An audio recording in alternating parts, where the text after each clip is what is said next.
1990s के आखिर में एक ऐसा तूफान बरपा हुआ जिसने दुनिया भर के अमीर लोगों और इन्वेस्टर्स को रातों रात सड़क पर ला खड़ा किया। लोगों ने सिर्फ पैसा ही नहीं बल्कि अपने घर, जॉब्स, इज्जत और अपना फ्यूचर भी खो दिया था। ये कहानी है उस वक्त की जब .com लफ्ज एक जादू की तरह काम कर रहा था। पहले इसी वर्ड ने लोगों को रातों रात करोड़पति बनाया और फिर यही लफ्ज उनकी बर्बादी बन बैठा। ये कहानी टेक्नोलॉजी के उस तूफान की है जिसे दुनिया आज .com बबल के नाम से जानती है। पर अगर आप थोड़ा गौर करेंगे तो ऐसा ही टेक्नोलॉजी का एक तूफान अभी 2025 में भी बनता हुआ दिखाई देगा। ज़ेम टीवी की वीडियोस में एक बार फिर से खुशामदीद। नाजरीन, हर बड़े रेवोल्यूशन की शुरुआत एक छोटी सी चिंगारी से होती है। .com बबल की चिंगारी थी एक कंप्यूटर प्रोग्राम जिसका नाम था मोज़ेक। साल 1993 में जब इंटरनेट एक बेरंग जगह थी, सिर्फ टेक्स्ट बेस्ड ब्राउजर्स हुआ करते थे, मोज़ेक ने दुनिया को एक जादू कर दिखाया। ये पहला वेब ब्राउजर था जिसने टेक्स्ट के साथ साथ पिक्चर्स भी दिखाना शुरू की। ये इंटरनेट की शुरुआती दौर की सबसे पहली चिंगारी थी। इसके बाद इंटरनेट जैसे जिंदा सा हो गया। बेरंग पेजेस आहिस्ता आहिस्ता रंगीन होने लगे। इस जादू के पीछे मार्क एंडरसन नामी एक नौजवान प्रोग्रामर था। उसे और उसकी टीम को अंदाजा हो गया था कि वो कोई बहुत बड़ा काम कर चुके हैं। उन्होंने अपनी कंपनी बनाई और उसका नाम नेटस्केप रख दिया। अगस्त 1995 में नेटस्केप ने वो किया जिसने वॉल स्ट्रीट और पूरी दुनिया की स्टॉक मार्केट को हिला कर रख दिया। उन्होंने अपनी कंपनी के शेयर्स पब्लिक को बेचने का इरादा किया, जिसे IPO यानी इनिशियल पब्लिक ऑफरिंग्स कहते हैं। शुरुआत में उन्होंने अपनी कंपनी का एक शेयर $28 में बेचा, लेकिन मार्केट खुलते ही नेटस्केप का वही शेयर हैरतअंगेज तौर पे $75 का हुआ और $58 पे आकर क्लोज हो गया। एक ऐसी कंपनी जो ठीक से प्रॉफिट भी नहीं कमा रही थी, सिर्फ एक ब्राउजर ने उसे रातों रात $290 करोड़ का मालिक बना दिया। पर यह कामयाबी अकेले नेटस्केप की नहीं थी। जिन लोगों ने IPO में $28 का शेयर खरीदा था, उनकी इन्वेस्टमेंट भी एक ही दिन में डबल हो गई। दुनिया भर के इन्वेस्टर्स के लिए ये एक इशारा था कि अगर किसी कंपनी के नाम के आखिर में .com लगा हो तो उसकी वैल्यूएशन आसमान को छू सकती है, फिर बेशक वो कंपनी अभी प्रॉफिट भी नहीं कमा रही हो। इस इशारे ने एक नई सोच को जन्म दिया कि profit is optional, growth is king. यानी कंपनी प्रॉफिट बनाए या ना बनाए, पर उसके शेयर की प्राइस बढ़नी चाहिए।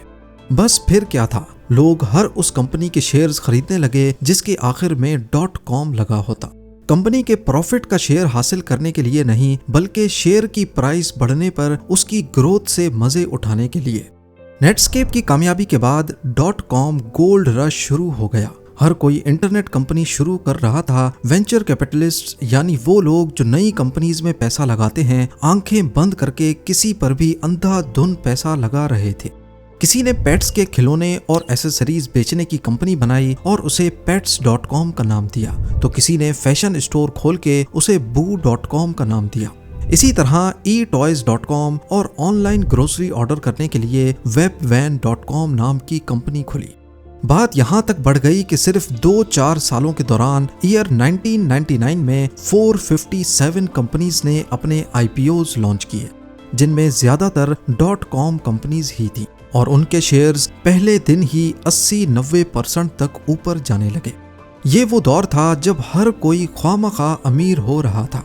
एक आम आदमी जो स्टॉक मार्केट के बारे में कुछ नहीं जानता था, वो भी अपनी जिंदगी भर की जमा पूंजी .com कंपनीज के स्टॉक्स में लगा रहा था। इसको दीवानगी बोला जाए या पागलपन, पर इसे उस वक्त के अमेरिकन सेंट्रल बैंक के चेयरमैन एलान ग्रीनस्पैन ने इर्रेशनल एक्सुबरेंस का नाम दिया, यानी गैर मंतकी जोशो खरोश। उन्होंने इशारा दिया कि मार्केट में लालच हद से ज्यादा बढ़ चुकी है और ये एक गुब्बारे की तरह है जिसमें हवा भरती जा रही है और अब वो किसी भी वक्त फट सकता है। पर उस वक्त सबको बहुत फायदा हो रहा था, तो हर किसी ने मजाक बनाते हुए उनकी बात को टाल दिया। फोमो यानी फियर ऑफ मिसिंग आउट सब पर हावी था। कंपनीज के CEOs खुद को रॉक स्टार समझ रहे थे। एक कंपनी थी boo.com जो ऑनलाइन फैशन आइटम्स बेचती थी। उन्होंने सिर्फ 6 महीनों में $188 मिलियन सिर्फ अयाशी में जला दिए।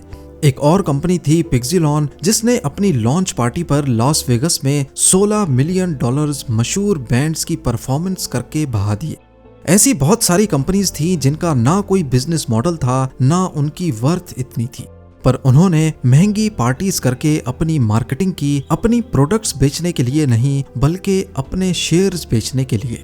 ये सब कंपनीज सिर्फ उस वक्त तक जिंदा थीं जब तक नए इन्वेस्टर्स आ रहे थे।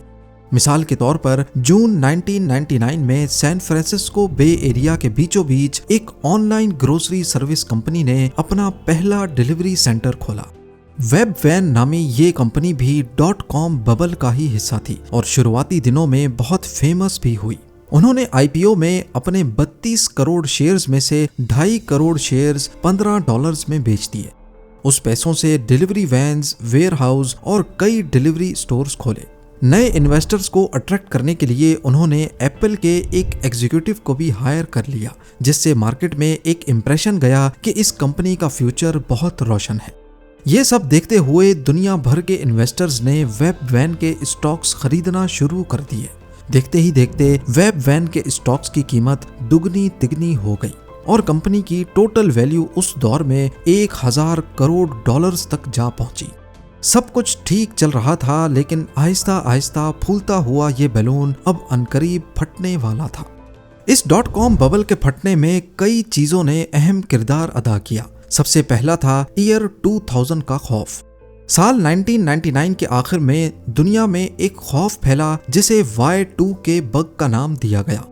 लोगों को डर था कि जैसे ही साल 1999 से 2000 होगा, पुराने कंप्यूटर सिस्टम्स दोबारा 1900 पे चले जाएंगे और सब कुछ क्रैश हो जाएगा। बैंक्स, इलेक्ट्रिसिटी, ट्रांसपोर्ट सब कुछ बिगड़ जाएगा। ऐसा कुछ हुआ तो नहीं, लेकिन इस खौफ ने मार्केट में एक अजीब सी बेचैनी पैदा कर दी और लोगों ने 2000 से पहले ही स्टॉक्स बेचना शुरू कर दिए। ये था इस बैलून में घुसने वाला पहला तिनका। दूसरा तिनका था इंटरेस्ट रेट का बढ़ना। फरवरी 2000 में एलन ग्रीनस्पैन, जो फेडरल रिजर्व के चेयरमैन थे, उन्होंने वो कदम उठाया जिसने स्टॉक मार्केट की कमर तोड़ दी। उन्होंने इंटरेस्ट रेट्स बढ़ा दिए, जिसका मतलब ये था कि अब बैंक से कर्जा लेने पर इंटरेस्ट रेट ज्यादा देना होगा, या अगर बैंक में पैसे रखे जाएंगे तो ज्यादा प्रॉफिट मिलेगा। इसकी वजह से लोगों ने स्टॉक्स में से पैसे निकालकर बैंक्स में रखना शुरू कर दिए, क्योंकि उस पर उनको माहाना ज्यादा इंटरेस्ट मिलेगा। .com कंपनीज जो जिंदा ही नए इन्वेस्टर्स पर थीं, अब उनके पुराने इन्वेस्टर्स भी आहिस्ता आहिस्ता भागने लगे। और फिर ताबूत में आखिरी कील ठोका जापान ने। उस वक्त जापान को टेक्नोलॉजी की दुनिया का किंग समझा जाता था और मार्च 2000 में जापान ने ऐलान किया कि उनकी इकोनॉमी डाउनफॉल का शिकार हो गई है। इससे मार्केट में ये इंप्रेशन गया कि अगर जापान के हाथ पांव भी ठंडे हो चुके हैं तो फिर हमारा क्या बनेगा। बस ये खबर आने की देर थी कि लोगों ने धड़ाधड़ रिस्क स्टॉक्स बेचना शुरू कर दिए। और उस वक्त सबसे ज्यादा रिस्की स्टॉक्स कौन से थे? बिल्कुल सही, .com स्टॉक्स। अब बैलून में 3 तिनके घुस चुके थे। नैस्डैक स्टॉक एक्सचेंज पर ज्यादातर टेक कंपनीज बुरी तरह क्रैश होने लगी और फिर ये एक डोमिनो इफेक्ट या फिर चेन रिएक्शन की शक्ल इख्तियार कर गया। मार्च 2000 में जो इंडेक्स 5000 पॉइंट से ऊपर था, अगले 2 सालों में 80% तक गिरकर सिर्फ 1000 पॉइंट्स पर आ गया। इसका मतलब था कि अगर आपने 10 लाख रुपए लगाए थे तो अब उनकी कीमत सिर्फ 2 लाख रह गई थी। इस पूरे तूफान में $1.75 ट्रिलियन, जो करीब 2000 करोड़ रुपए बनते हैं, भाप बनकर मार्केट से उड़ गए। वो कंपनीज जो कल तक अरबों डॉलर्स की थीं, उनकी कीमत कचरे के बराबर हो गई। Pets.com, Webvan.com, eToys और Boo.com जैसी हजारों कंपनीज को बंद होना पड़ा। इसके साथ साथ लाखों लोगों की नौकरियां चली गईं। जो कल तक खुद को जीनियस समझ रहे थे, वो अब मुंह छुपा कर फिरने पर मजबूर हो गए। .com का ख्वाब एक खौफनाक सपने में बदल चुका था। लेकिन इस राख के ढेर से कुछ ऐसी कंपनीज भी निकली जो ना सिर्फ जिंदा बची बल्कि आगे चलकर दुनिया पर राज करने वाली थी। ये कंपनीज थीं Amazon, Google, eBay और Apple। क्योंकि इनके पास वो चीज थी जो ज्यादातर .com कंपनीज के पास नहीं थी। जी हाँ, एक सॉलिड बिजनेस मॉडल। एक्सपर्ट्स का कहना है कि सिर्फ .com कंपनीज को इल्जाम देना आसान है। असल जिम्मेदार वो कैपिटल मार्केट्स, वो इन्वेस्टमेंट बैंक्स और वो वेंचर कैपिटलिस्ट थे जिन्होंने अपनी लालच में इस आग को हवा दी। .com बबल इंटरनेट की तारीख का एक अहम और दर्दनाक सबक था। इसने दुनिया को सिखाया कि टेक्नोलॉजी कितनी भी रेवोल्यूशनरी क्यों ना हो, बिजनेस के बुनियादी असूल हमेशा वही रहते हैं।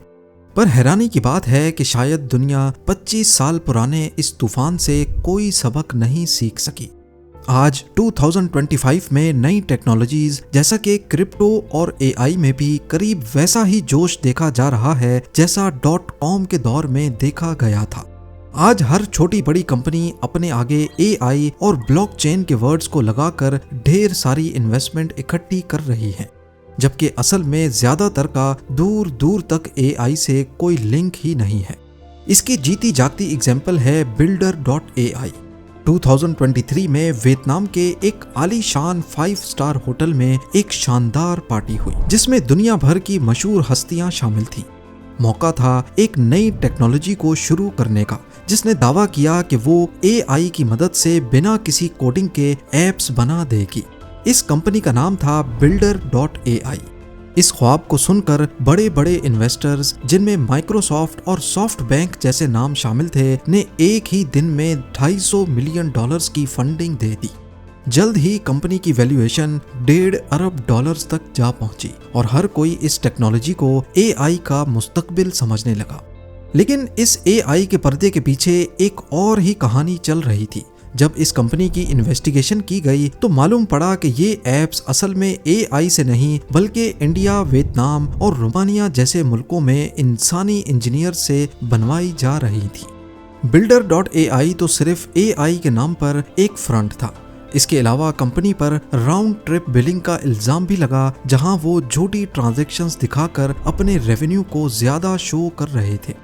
जब ये सारे राज खुले तो ये कहानी .com बबल की तरह लगने लगी और अभी इस कंपनी पर फ्रॉड की इन्वेस्टिगेशन चल रही है। क्या हमने हिस्ट्री से सबक सीखा है या हम एक नए और शायद पहले से भी बड़े बबल की तरफ बढ़ रहे हैं? इस बारे में आपकी क्या राय है, मुझे कमेंट सेक्शन में जरूर बताइएगा। उम्मीद है जेम टीवी की ये वीडियो भी आप लोग भरपूर लाइक और शेयर करेंगे। मिलते हैं अगली शानदार वीडियो में।